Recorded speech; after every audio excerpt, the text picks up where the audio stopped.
School task letter read பண்ணியாச்சு. நம்ம morning ஃப்ரமோவில் பார்த்தது தான், இருந்தாலும் அதை கொஞ்சம் டீட்டெயிலாக சொல்லியிருக்காங்க. Principal and moral science teacher யாருன்னா பிரஜன் தான் இதில் ஹெட் மாதிரி. பிரஜன் ரொம்ப ஆஃப் ஆகிட்டாப்புல, அவர் ரொம்ப சவுண்டே இல்லாமல் அமைதியாக இருக்கார். அடுத்தது வந்து தமிழ் அம்மா கனி அப்படின்னு சொல்கிறாங்க. அதுக்கப்புறமா வந்து பார்வதி வந்து வார்டன் அண்ட் எஃப்ஜே வந்து அசிஸ்டன்ட் வார்டன், அமித் வந்து டீச்சர். ஸோ இதுதான் வந்து ஹையராக்கி. அதுக்கப்புறம் பார்த்திங்கன்னா ஸ்டூடெண்ட்ஸ் வந்து 10 ஸ்டூடெண்ட்ஸ் டோட்டலாக. கமருதீன், சுபிக்ஷா, வியானா, விக்ரம், திவ்யா, சபரி, ரம்யா, சாண்ட்ரா, அரோரா, வினோத் சொல்லும்போது மட்டும் எஃப்ஜே சொல்கிறார், இதை சொல்கிறதுக்கு எனக்கே கொஞ்சம் கஷ்டமாக தான் இருக்குது. உன் பிள்ளைங்களே ஸ்கூலுக்கு போகுது, நீ ஸ்கூல் ஸ்டூடெண்ட்டாங்க. இங்கே வினோத் ஆனால் செம்ம ஜாலியாக என்ஜாய் பண்ணுறாங்க. ஸ்டூடெண்ட்ஸ் எல்லாருமே செம்ம ஹாப்பி. எல்லாருக்கும் ஸ்டூடெண்ட்ஸ் ரோல் கிடச்சவங்களாம் செம்ம ஹாப்பியாக இருக்காங்க.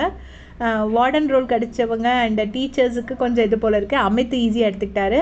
ஸோ இதில் எப்படி சொல்லியிருக்காங்கன்னா, ஸ்டூடெண்ட்ஸ் கிட்ட மாட்டிக்கிட்டு முழிக்க போகிற டீச்சர்ஸ் அப்படிங்கிற மாதிரி சொல்லியிருக்காங்க. அவங்க க்ரியேட்டிவிட்டிக்கு என்ன பண்ணணுமோ அதை பண்ணலாம். ஆனால் எனி டைம் வந்து அவங்க ரூல்ஸ் கொடுப்பாங்க. அதாவது திடீர்னு ஸ்டூடெண்ட்டுக்கு ஒரு ரோல் கொடுக்கணும் அப்படின்னா அது ஸ்டோர் ரூம் மூலமாகவோ கன்ஃபெஷன் ரூம் மூலமாகவோ எப்படியாச்சும் வரலாம்.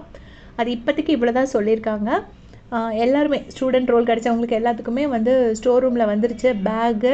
இன்றைக்கி வந்து சபரி ரொம்ப எந்தூசியாஸ்டிக்காக இருந்தார் லைவில் பார்க்குறதுக்கு. நேற்று அவங்களுக்கு அட்வைஸ் கிடச்சதுக்கப்புறம் அதுலேயும் இந்த ஸ்டூடெண்ட் ரோல்னு தெரிஞ்சப்புறம் பயங்கரமாக விசில்லாம் அடித்து நல்லா என்ஜாய் பண்ணார். பார்க்குறதுக்கே நல்லா இருந்துச்சு. இது மாதிரி ஸ்டார்டிங்லேருந்தே இருந்திருக்கலாம், இந்நேரம் நல்லா இருந்திருக்கும்.